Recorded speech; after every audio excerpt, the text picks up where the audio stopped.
Welcome to the Leeds Academy Next. In today's class, we are going to discuss a poem of 10th class, that is Snowdrop. Dear students, इस poem को Edward James, जिसका pen name था Ted Hughes, ने इसको pen down किया है, इसको लिखा है। इस पोम में हम क्या पढ़ने वाले हैं dear students? In this poem poet जो है, the poet discusses the cruel behaviour of nature. इस पोम में पोइट टेड ह्यूज हमें नेचर के क्रूअल, जालिमाना रूप से रूबरू कराता है। इस पोम में पोइट हमें ये वो एक्सप्लेन करता है कि कैसे विंटर के आने से एनिमल्स और प्लांट्स एंड ह्यूमंस भी डियर स्टूडेंट्स कैसे नेगेटिवली इफेक्ट होते हैं। In this poem, the poet discusses the cruel behavior of nature towards animals and plants. Or, dear students, in the poem, the poet explains what happens to the animals. इस winter के आने से इंसान पे क्या effect होता है, इसका नेगेटिव इफेक्ट डियर स्टूडेंट्स। और इस विंटर आने से एनिमल्स पे, डिफरेंट काइंड्स ऑफ एनिमल जो है उन पे क्या असर होता है, और प्लांट जो है उनको कौन सा इफेक्ट होता है इस विंटर से। इस पोम में ये एक्सप्लेन करने वाला है हमें poet. The poet explains what happens to the animals and other plants. As in the poetry, winter season symbolizes death in the poem. Dear students, इस poem में winter season को symbolize किया गया है death से या lifeless entity। यहाँ पर ये बोला गया है इस poem में कि winter के आने से बहुत सारे animals की क्या होती है, death होती है। animals ही नहीं बल्कि बहुत सारे ह्यूमन जो जिंदगी के आखिरी पड़ाव से गुजर रहे हैं, ओल्ड एज से गुजर रहे हैं, कहीं ना कहीं वो भी विंटर सीजन में जो एक्सट्रीम कोल्ड होता है वो बर्दाश्त नहीं कर पाते हैं वो सर्दी, जिसकी वजह से बहुत सारे ह्यूमन्स भी अपनी जान गंवा बैठते हैं। The poem is written in a single stanza dear students. एक ही स्टैंजा है इस पोम में एंड कंटेन्स 8 लाइन्स। एक स्टैंजा 8 लाइन्स हैं इस पोम में डियर स्टूडेंट्स। वो आई थिंक 10th क्लास की सबसे छोटी पोम है, लेकिन फिगरेटिव मीनिंग की डेप्थ बहुत ज्यादा है डियर स्टूडेंट्स। स्क्रीन पे आप डियर स्टूडेंट देख सकते हो, ये है स्नोड्रॉप, वाइट इन कलर होता है। इसी फ्लावर पे बेस्ड है ये पोम। अब पहले स्टैंजा पे आते हैं डियर स्टूडेंट्स। पहले स्टैंजा पे आने से हम सेंट्रल आइडिया पे आते हैं। सेंट्रल आइडिया क्या है इस पोम का? Life is full of struggles and hardships. बहुत ही इजी डियर स्टूडेंट्स, आप अच्छे से इसको रिलेट कर पाओगे आज के प्रेजेंट टाइम से। लाइफ में इंसान को बहुत स्ट्रगल करना पड़ता है, बहुत जदोजहद करना पड़ता है। आप डियर स्टूडेंट्स आज कल के टाइम से इसको रिलेट एग्जैक्ट कर पाओगे। हर एक पेनी हासिल करने के लिए भी इंसान को बहुत एफर्ट्स लगाने पड़ते हैं, इंसान को बहुत जदोजहद करना पड़ता है, बहुत सारी हार्डशिप्स, प्रॉब्लम्स फेस करनी पड़ती हैं, तब जाके इंसान जिंदगी में कोई मुकाम हासिल करता है या कोई चीज हासिल करता है।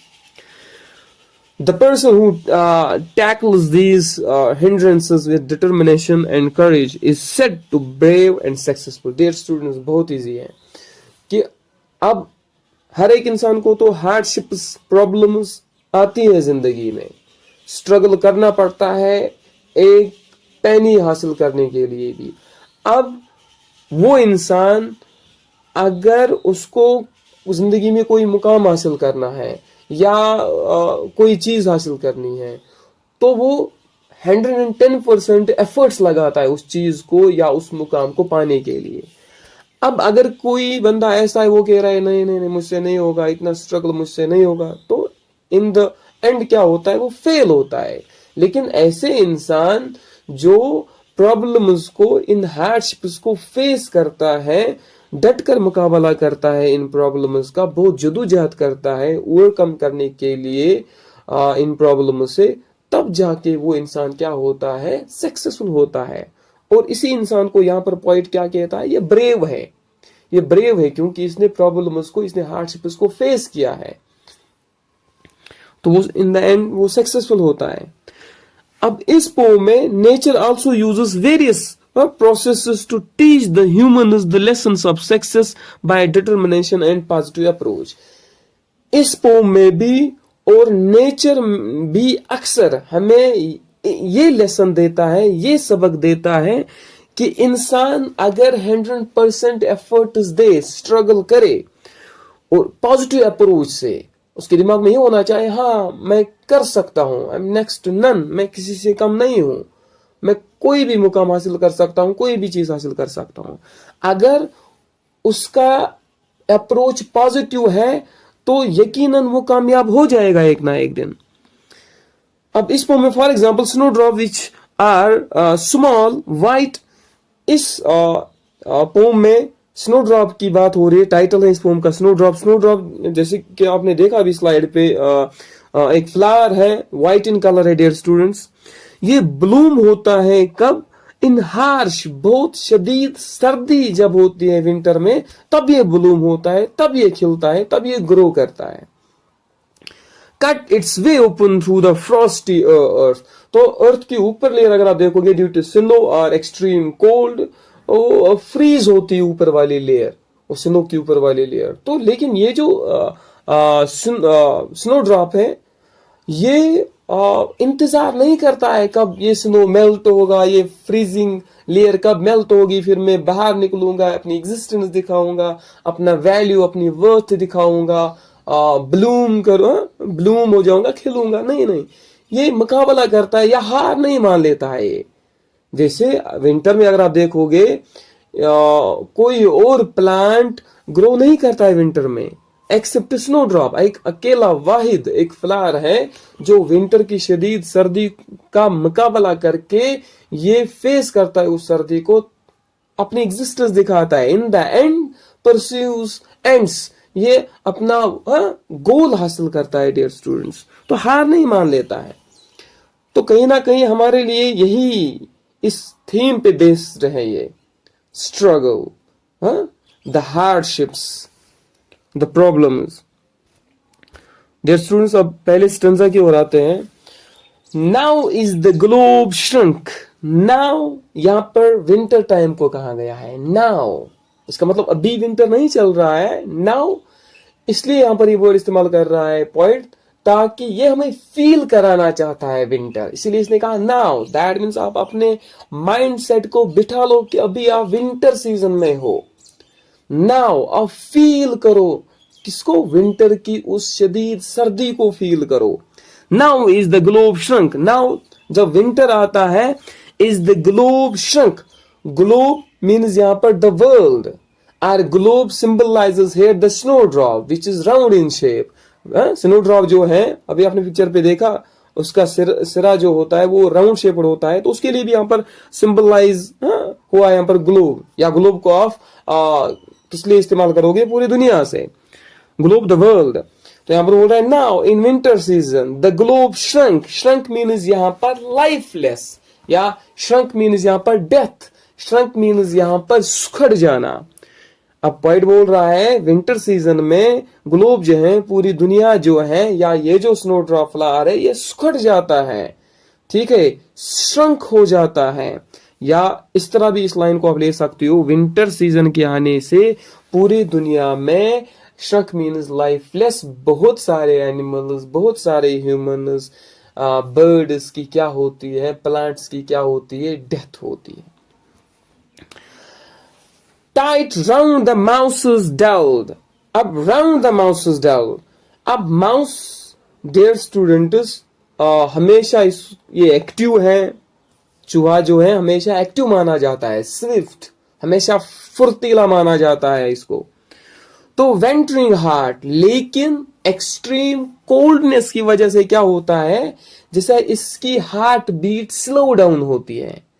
वो एनिमल जो हमेशा फुर्तीला माना जाता है, हमेशा रन में होता है, हमेशा यहां वहां भागता रहता है, लेकिन विंटर के आने से इसकी हार्ट बीट जैसे धीमी पड़ जाती है। अब ये भी एक जगह से दूसरी जगह नहीं जा पाते, कन्फाइंड रहता है एक ही जगह डियर स्टूडेंट्स। तो कहीं ना कहीं विंटर यहां पर जालिमाना रूप इख्तियार कर रहा है।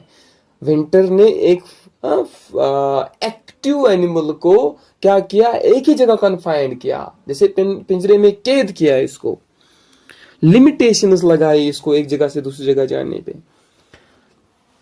Vessel, dear students, vessel and crow, vessel the bird and crow the bird and vessel mammal. Vessel जैसे नेवला, डियर स्टूडेंट देखा होगा आपने, वेजल हमेशा किसका शिकार करता है, जैसे माउस का शिकार करता है, स्नैक्स का करता है, रैबिट्स का करता है। वेजल, क्रो, ये दोनों अक्सर माउस को ज्यादा इसका शिकार करते हैं। तो वेजल, या आप इस तरह भी लोगे इसको, वेजल जमीन पे चलने वाला जानवर और क्रो आसमान पे फ्लाई करने वाली bird. As if mould in base, जमीन पे चलने वाला होगा, आसमान में उड़ने वाला होगा, चाहे कोई भी होगा, कितना भी बहादुर क्यों ना होगा, प्लांट्स होंगे, एनिमल्स होंगे, इंसान होंगे, as if moulded in brass, as if moulded in brass. जब विंटर आ जाता है तो कहीं ना कहीं उनको भी ये विंटर कैद कर लेता है। ब्रेस मीन्स यहां पर डियर स्टूडेंट्स मेटल, तो मेटल से आप कहोगे पिंजरा ही, कैद खाना, आप इसको ऐसे ले सकते हो कि वेजल हो, क्रो हो, कोई भी जानवर क्यों ना हो, कोई भी बर्ड क्यों ना हो, ह्यूमन ही क्यों ना हो, विंटर आने से जैसे वो एक ब्रेस में कैद हो जाते हैं, जैसे वो बहुत भारी हो जाते हैं, जैसे क्रो बहुत भारी हो जाते और वो फ्लाई नहीं कर सकते, वेजल बाकी जानवर इतने भारी हो जाते मेटल की तरह कि मूव नहीं कर सकते, ऐसा बोला, मोशनलेस हो जाते हैं ये विंटर के आने से। Move through an outer darkness, ये माउस अगर आप देखोगे माउस होल में ही एक्टिव होता है, माउस से बाहर नहीं आ पाता विंटर में, क्योंकि बहुत ज्यादा कोल्डनेस होती है, वो बर्दाश्त नहीं कर सकता, वो अपने ही बिल में छुपा रहता है, अपने ही बिल में मूवमेंट करता रहता है। Next next 4 lines are last 4 lines dear students.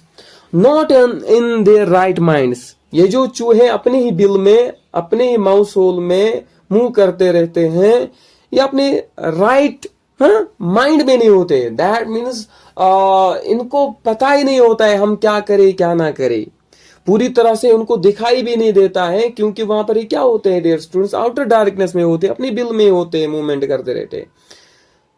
Not in their right minds, तो अपनी मर्जी से कुछ नहीं कर सकते, अपनी मर्जी से जैसे हमेशा बाहर निकलता है नहीं निकल सकता, इसको झुकना पड़ता है किसके सामने, विंटर की शदीद सर्दी के सामने। तो इसीलिए यहां पर इमेज क्रिएट कर रहा है ना पोएट, जालिमाना रूप किसकी, विंटर की, अपने दिमाग से कुछ भी नहीं कर सकता, डिपेंडेंट है विंटर पे, शदीद सर्दी, ये विंटर जब तक है तब तक रहो अपने बिल में छुपे हुए। With the other deaths she too perceive her ends, जैसे विद द अदर डेथ्स, बहुत सारे एनिमल्स की, बर्ड्स की, इंसेक्ट्स की, प्लांट्स की, ह्यूमन्स की डेथ होती है।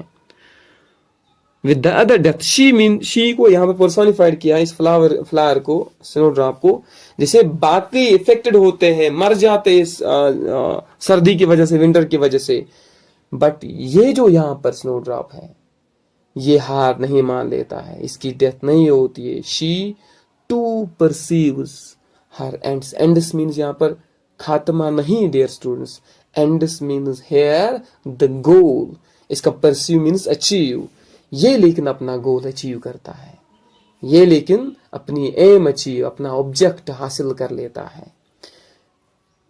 स्नोड्रॉप का खात्मा नहीं होता है, स्नोड्रॉप की का डेथ नहीं होता है बाकी जानवरों या इंसानों की तरह, ये डटकर मुकाबला कर लेता है इस सर्दी का, इस विंटर सीजन का, और अल्टीमेटली क्या होता है, ये सक्सेस होता है। हमने थीम में भी देखा, जो स्ट्रगल करता है, हार्डशिप्स को फेस करता है, अल्टीमेटली उसकी सक्सेस हो जाती है, जैसे स्नोड्रॉप की, ये फेस करता है शदीद सर्दी को, हार नहीं मान लेता है, at the end pursues her and, that means pursues और achieves her goal.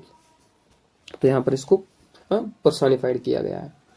Brutal as the stars, बहुत ही अच्छी लाइन है डियर स्टूडेंट्स, ब्रूटल एज, यहाँ पर पर्सोनिफिकेशन सिमिल इस्तेमाल हुआ है, और simile brutal as the stars of this month.